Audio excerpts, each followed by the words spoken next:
because 3 review videos in one day wasn't enough, we're gonna add one more.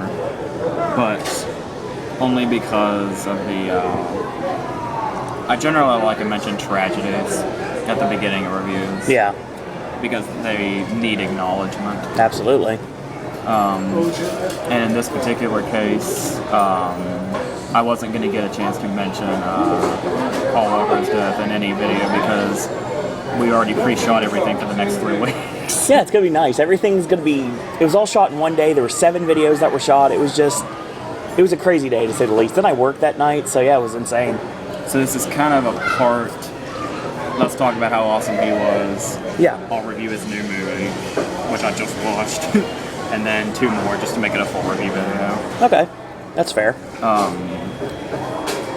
Well, obviously, there's all the stuff he was known for, the Fast and Furious franchise. Of course. But there was, I loved seeing, I'm very happy to see this. If you look at all the comments and all the stuff on the internet, when they're talking about how great his career was, because a lot of people assume, well, he wasn't that great of an actor, so his career sucked. No, not at all. No. I mean, yeah, you had like Into the Blue and stuff like that, but I'm so proud of the internet because I've seen almost everybody say anybody who hasn't seen Running Scared needs to right now. Yeah, no lie. So obviously there's that, and there's the stuff that he had smaller parts in that people kind of forget about, like Pleasantville. Yes. Where he was Skip Martin, the one that lost his virginity to Reese Witherspoon, and he was like the all-star athlete that was like dumb as fuck. Hiya, bud. Hiya, Skip. Hiya, bud. I remember that. Pleasantville is a movie we're going to get to eventually in Versus. We just don't have anything right now. And after he and Reese Witherspoon do it for the first time, he's just sitting there in the passenger seat with his mind totally blurred. And she's chilling out like it's just another day. There's the 2 movies where he pretty much played the same character, which are Varsity Blues and She's All Right. Yep. They dubbed him the cocky blonde guy and not an teen movie, and Eric Christian Olsen played both of those parts. Eric Christian Olsen also left a really nice comment on Twitter. I didn't know if they knew each other personally or not. I'm not exactly sure. I really enjoyed Joyride. Yeah, Joyride is awesome. I know there's always a big one that I keep forgetting, and that's yeah, he and Steve Zahn. I think everybody loves Joyride. Joyride's really good. I think that's why I keep forgetting it, because it just goes without saying. Absolutely. Because they were talking about how he always... I almost said that mindlessly. I didn't even think about it. When Joyride and the Fast and the Furious came out in the same year, it was known that his characters didn't have much luck with vehicles. Yeah, I know it's obviously everybody's first reaction was it's a horrible coincidence what happened to him. Yeah, absolutely. And the irony that he wasn't even driving. I'm gonna put this out there because everybody on the internet's arguing about it. Okay. Everybody's complaining about whether the difference between irony and coincidence. They're saying because he was in the Fast and Furious movies, it's a coincidence that he died that way, not irony. And somebody said, well, if you want irony about it, okay, a guy named Walker died in a car. That's irony. That's interesting. But in all seriousness, this is like... This is a big deal right now. This, like... If you were a big fan of the Fast and Furious franchise, but this movies have made like over $1 billion. So chances are you probably are. Like $2 billion even. Yeah, exactly. It's almost on a Heath Ledger level of shocking. Oh, definitely. Depending on who you are. And I mean, I know other people that didn't even recognize his name, but they weren't into the Fast and Furious movies. Yeah, of course. They're the minority for sure. Extremely. So yeah, the whole, I'm sure there's some, I'm forgetting, Pawn Shop Chronicles, which I reviewed over the summer, is great. That was the same director as Running Scared, where he played the stupid skinhead named Raw Dog. He's hilarious in it too. Yeah, I'm sure there's some I'm not even thinking of. But he's gonna get there are people who think that the devastating reaction to what happened is overdoing it because he wasn't that good of an actor. But number one, whether or not he was a good actor is totally beside the point. He's a human being. And secondly, he had a lot of charm and charisma that the parts he played were what was necessary. Yeah, absolutely. And he was really good with comedy too. Like even some parts in Joyride. Like I love the line in Joyride where they think Rusty Nail's gone, and halfway through the movie everything is perfectly fine, and then suddenly Rusty Nail calls him in the hotel room, and then Rusty Nail says, "What's Fenna doing in the other room with your brother?" And then he runs over there, and he's having this panic attack, and he's telling them what happened. And then within the panic, he says, and then, he just called me up in the hotel room and he asked me what you were doing in here with her, which is a pretty fucking excellent question. So, I felt that was worth mentioning to the point that we made an entire new video. Yeah, absolutely. So I'll go ahead and segue now into, obviously a movie that's getting attention now, which was a movie he completed a while back called Hours. Yeah. Where he is, the setup of it is, this was a really good role for him too. It's one of those,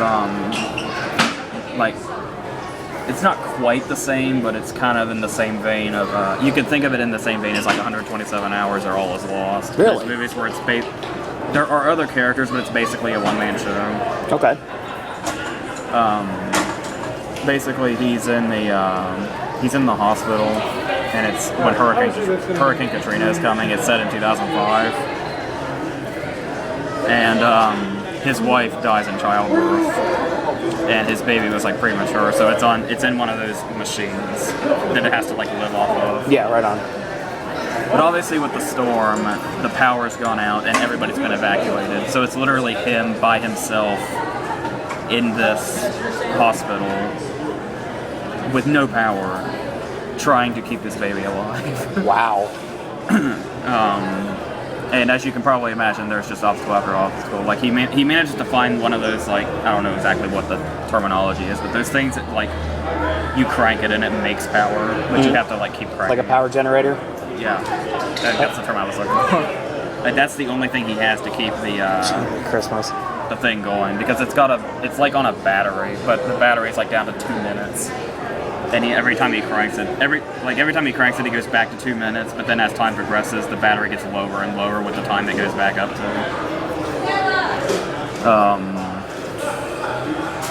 They do this. Oh god, this reminded me a lot of All Is Lost. There's big moments of disappointment. Oh it has a lot of those. Like he manages to go down. He races downstairs while the time is reset a little bit, and he finds a truck that has like a. I guess some kind of CB in it. Paul Walker in a CB, that's never a good song. No, Rusty Nail was not trying to reach him, thankfully. And he's trying to get a hold of somebody desperately, but nobody's answering. And so he lays it down and runs out of the truck and goes back into the hospital. And after he's run away from the truck, somebody responds. But he doesn't hear it. Wow. Well, he hears it, but then by the time he gets back to the truck, they're gone. It's one of those. There you go. You're welcome. And there's another close call where things have gone insane. Like it's kind of like The Impossible a little bit. That's what I was thinking when you were saying that. I was like, it sounds a lot like The Impossible. When I heard the plot, I thought the whole movie was going to be a lot like The Impossible, but it's more with a claustrophobic thing, because he almost never leaves the hospital. But there's this moment where he goes onto the roof, and there's a helicopter, and he has a flare, and he manages to get the helicopter's attention, and it's actually coming towards him. But then people start like firing rifles. What? To get the attention of the helicopter. And so it goes and helps those people instead. Wow. Yeah. There's a moment where there's a really nice scene where he prevents a rescue dog managed to get lost and trapped. So he basically saved it and feeds it and stuff like that. He's literally living off of vending machines. Wow. And it keeps popping up how many hours it's been since the power went out. And there's this really nice scene where he's trying to name the dog before he looks at the collar, and it actually says like "I am a rescue dog" is what it says. And he keeps trying to name it, and he just has this back and forth with it. And there's it's a lot like Gravity too. It's one of those movies where most of the dialogue comes from the main character talking to himself to keep from going insane. Sounds a little bit like I Am Legend too. Yeah. When he'd walk into the video store and have dialogue with the mannequins. And he spent a lot of his dialogue comes from just talking to the baby itself and like telling her. We keep getting obviously the mom died in childbirth, but we keep getting flashbacks of her from when he remembers. You know, like we see how they met and like them at a dinner party and them spending all day in bed together and stuff like that. You know, just to be really sad. Of course. Because you know the whole this baby could die plot wasn't sad enough.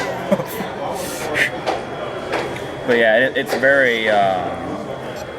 It's really well done, and it's like those moments where it could be like, you know, cheesy and predictable. It's constantly got something going on, and it's constantly got conflicts, and it feels real.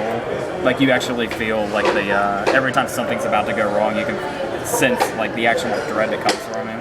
He actually starts to talk. He starts calling the machine Mr. Machine, and basically thinks it's fucking with him on campus. But yeah, he's really good in it, and it's a really good role for him.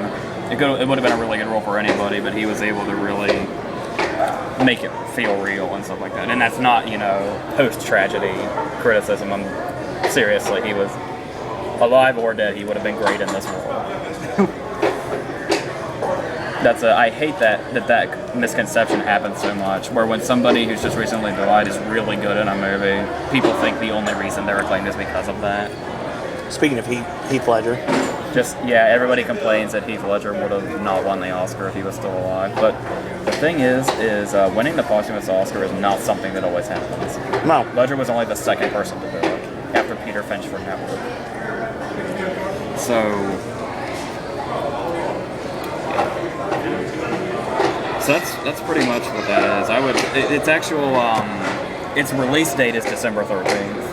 Because when this happened, people were wondering if that was going to stick, or if it was going to be pushed or what. But the studio said that they're still releasing it the 13th. Is it going wide, or is it really limited, or is it going VOD, or? If I had to guess, I think it's already gone VOD. That's how I've seen it. We'll go with that. But yeah, you can. I assume it's very limited. If I had to guess. Okay. Also, it's worth noting that when you watch the copy that I watched, it says the hours. Mm-hmm. Clearly, they had to drop the because you know there's already a popular movie called The Hours that kind of won an Oscar. Like Getaway versus The Getaway. Even though you have the 1994 The Getaway with Alec Baldwin, and then the Steve McQueen from the '60s. True. Yes, that was McQueen. Yeah, I do remember. So that's pretty much that. Okay. So I thought I would talk about two more movies since we're here. Why not? The next one I'm going to talk about is the Alan Partridge movie. I actually thought this would end the video, honestly. Alan Partridge, Alpha Bravo. Which is, I never watched the show, ever.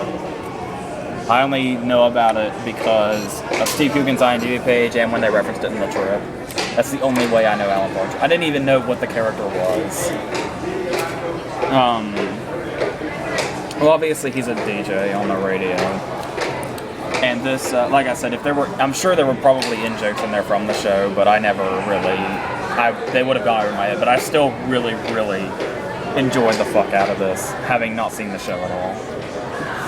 So, basically what it is there is another DJ working there, played by Cole Maney. And he's like Bruno Kirby in Good Morning Vietnam. He's just not good at this. He should not be doing this. So basically they're trying to get him fired. Because he's basically a mockery to everybody. And nobody likes him or enjoys what he does. So, and Alan Partridge is the one that's really trying to get him fired. There's this really great. He basically pretends to be his friend. Cole Meany's name in the movie is Pat. And there's this great scene where Partridge goes in to get him fired after he's said, "I'm going to go in there and back you up." Nice. And he says, "I just want to sum this meeting up in 10 words. Please let Pat go. He's not very good, guys. Seriously." And then he writes on the board, sack Pat. Sounds like something from The Office. Yeah, and sure enough, Khomeini gets fired. Like you do. And then it basically turns into Mad City Nice. at a radio station. He comes back with a shotgun and he starts taking hostages. Airhead? Yeah, a little like that too. Nice. This movie's much smarter and funnier than Airheads, though.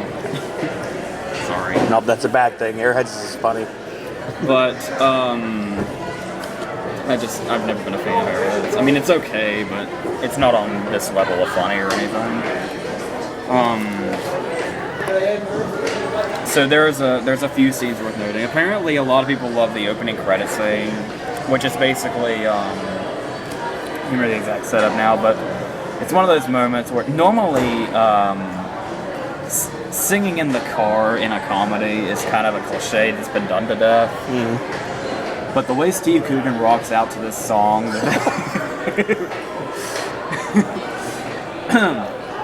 Gordon Levitt and Don John. yeah, that they're basically playing to make fun of him. Mm-hmm. But you know, there's even I think there's already been gifs made of it. Nice. There's a couple of memorable scenes. We'll talk about his escape attempt, I guess. As we know after watching Our Idiot Brother, Steve Coogan's not exactly modest when it comes to nude scenes, I guess. There's this very funny, if disturbing scene where Partridge manages to make a getaway. He's climbing out of a window that's rather small, and it's kind of a drop-off, and he's hanging out of the window. And his pants manage to get caught just enough to where he slips right out of them. Underwear and all. Oh, God. And then, obviously, a cop sees him. This is after all the whole hostage thing has gone down. And obviously a cop thinks that he might be a culprit. Of course. So Partridge is trying to cover himself. And the cop keeps saying, raise your hand. And of course he's trying to be modest, but the cop keeps telling him to raise his hands or something's going to happen. So from the waist up, we see him kind of maneuvering. And then he puts his hands up. And then the cop says, what are you doing? And we get a full body shot of Coogan. And he's done the tuck thing. Now you turned into an Edgar Wright movie. And of course the cop asks him what he's doing, and he says, well, you know, I'm a celebrity, there's paparazzi around. I don't want pictures of my genitals to end up, you know, everywhere. And then we start to see flashbulbs going off behind him. How North didn't want a picture of his crack in every airport. Yeah. And then there's a follow-up scene that's really funny. That's you kind of have to look for, but British humor, they're probably used to this. But if you're American, you probably have to look for it. They're talking. It's the woman he lives with. I can't remember exactly what their relation is. If I watched the show more, I'm sure I'd know this completely. But her face is basically also on the news. But the thing is, he's talking about. He's talking to her, and there's the TV in the background. And he's talking about her face being on the news and his ass being on the news. Okay. And he's like, I'll tell you what you're missing on the news.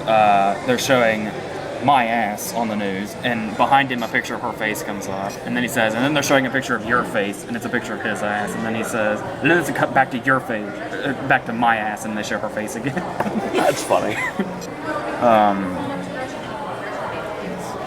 The whole thing is funny from beginning to end. Like, I wasn't sure if it would, like...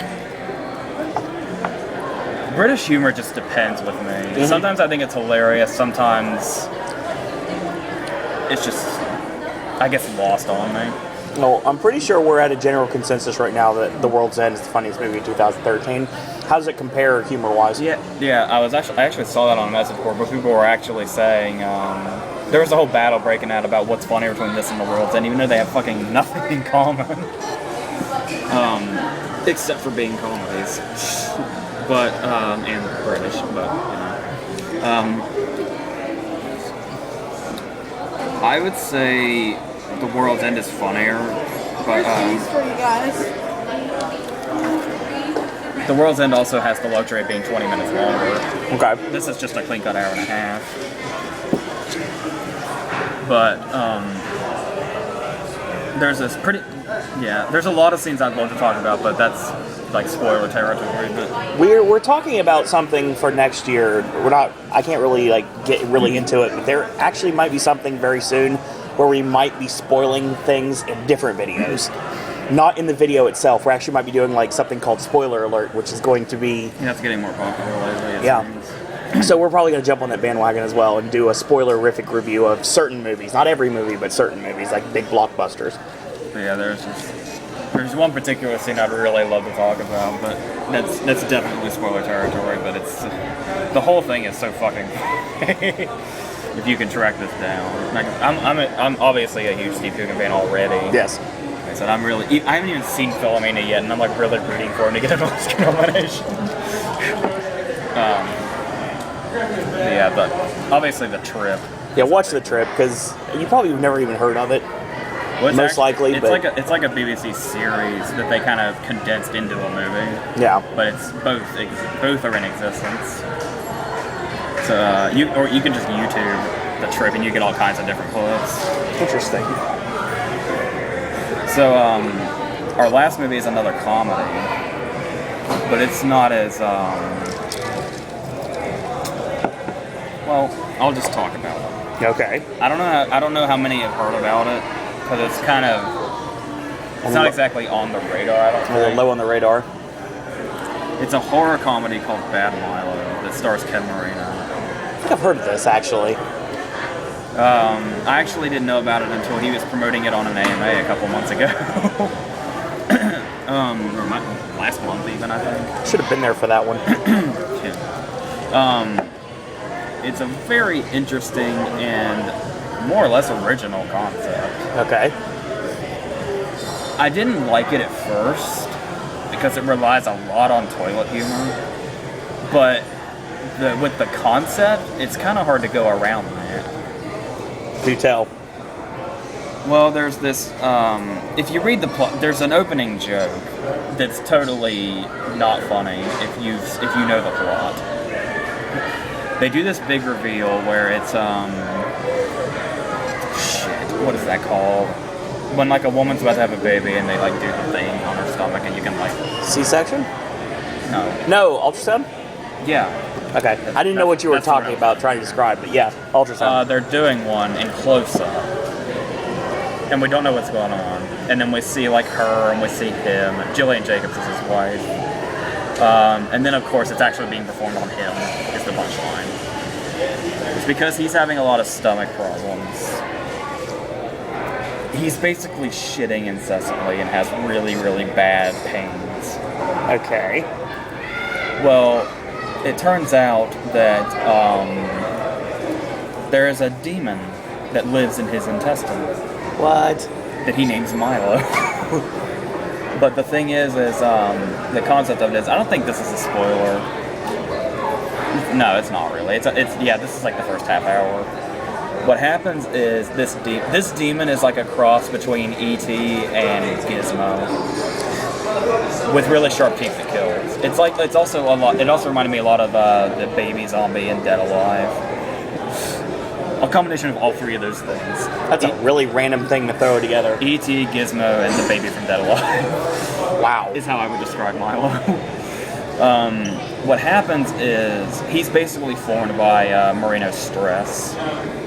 So every night after Marino basically shits incessantly, kind of like the Jeff Daniels scene in Dumb and Dumber. That happens like a few times. What's actually happening there is Milo is breaking out of his ass and going out and killing things. And then it comes home and climbs back up his ass. Because it lives inside him, literally. Oh my god. So he goes to a therapist who is Peter Stormare, who's really funny in this. And he basically hypnotizes him, and that's when we learn. That's when he doesn't know what's going on for a while there. But basically what it turns out is Milo is made by his stress, and when Milo breaks out of him, he goes out and kills whoever is distressing Marino at the time. That'd be very useful in real life. But to anybody. The problem is Milo is totally out of control, and basically, Milo they basically live on the same life force, I guess. Okay. So if he kills Milo, Splinter Stormare said basically killing Milo would be the equivalent of giving himself a lobotomy. So, and the movie goes from there, and it's a comedy, it's a horror comedy. Like Hell Baby? It's a lot. It reminded me so much of Hell Baby, but it's a lot better and a lot funnier. But I say that. But the thing is I think this movie would work better as a straight horror movie. I know it's hard to be a straight horror movie with that concept. It's got to be a comedy with that concept. Yeah. But I don't. There's even this. Oh my god. There's even this fucked up scene where he's trying to obviously Milo has to feed. Yeah. But it won't. He keeps trying to feed it cat food, but it keeps pushing it away. He even tries putting ketchup on the cat food, and he doesn't want it. And he even tries feeding him his shoe, but Milo just doesn't want anything. Basically, he has to feed on blood. So there's this scene. It doesn't last very long, but you can clearly see it was them trying to push the envelope. Milo needs to feed, but he's not. He's up inside this time because he's at work right now. But there's nothing around to feed him, obviously, and he won't let him out to kill somebody. So he sees a mouse cage on the other side of the room, and he actually takes the mouse out of its cage and sticks it up his ass. Oh God. But anyway, and his boss is played by Patrick Warburton. Nice, that's even better. Toby Huss plays his doctor. Toby Huss, the great Sinatra impersonator that was in, he's already in Pete and Pete. Yes. And he's the fake ID guy in Vegas Vacation. Yep. And he's the Wiz. Nobody beats him. I talked about him when we did an episode. Yeah, we did. Who else? Mary Kay plays as his mom. Yeah, his mom. I think that's about all the recognizable faces. How many state members in it other than Marino? I didn't recognize anybody else. No David Wayne, no... Not that I saw. Wayne may have been there. I don't remember. Wayne's easily a go-to in these movies. Yeah, I think it was just him, though. When the title came up, it just said Milo. I don't know if this was like I don't know if that was its original title, or if it's just like, I don't know. Like when you look at... Let's look at Fast and Furious 6. Weirdly enough. The title everywhere is Fast and Furious 6, but when the title comes up, it just says Furious 6. That's weird. That's what we called it for a while, too. Yeah, when the title came up for this, it just said Milo, but apparently the title, the Bad Milo is like the actual, for sure, title. Sometimes with an exclamation point, sometimes not with an exclamation point. I think they officially removed the exclamation point, because putting punctuation in your titles is like bad luck or something, I think they said. Interesting. I know that. Yeah. But yeah, I just don't... A lot of the comedy didn't really work for me. Okay. But like I said, it's kind of hard.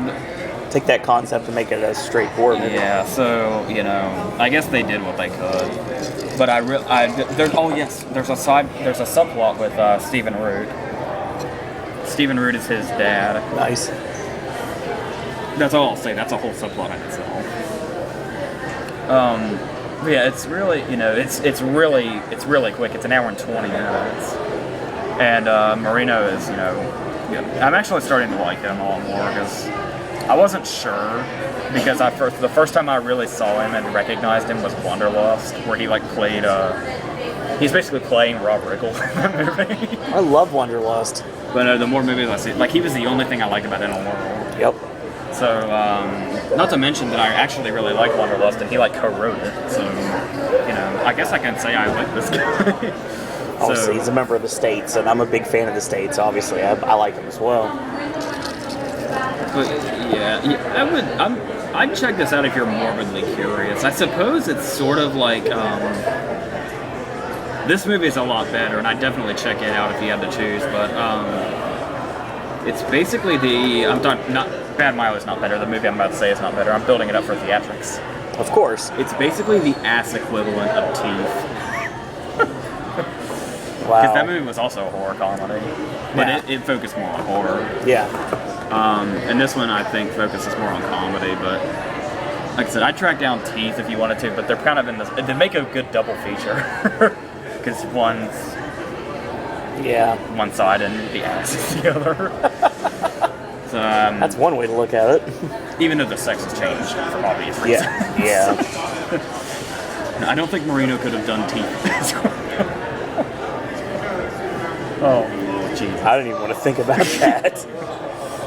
Try to sleep now, folks. Yeah, it's certainly not always successful, but it's a very interesting concept, and they do a lot with it. One thing I didn't like was it makes you wonder with that concept. It makes you wonder what direction it's going to go. Mm-hmm. I don't want to spoil too much, but I will just say I was a little put off. The movie doesn't really have a solution. Like, I'm not really sure what we're supposed to take from the ending. Interesting. And that's all I'll say. All right. So that's pretty much this.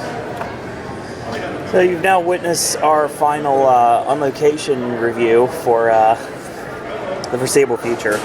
I'll be returning on the 16th at night. You're going to have a lot, and I do mean a lot of Disney, a lot of Universal, a lot of SeaWorld content the next couple of weeks. We do have 2 verses that we filmed on the 7 review day. We do have 2 limited release movie reviews, and now we've got this one. So you're still getting AJ content while I'm gone. So I'm going to get on a plane at 4 a.m. Actually, I'm going to leave to get on a plane at 4 a.m. because my flight's not until 7:20. It takes like 2 hours to get to Columbus.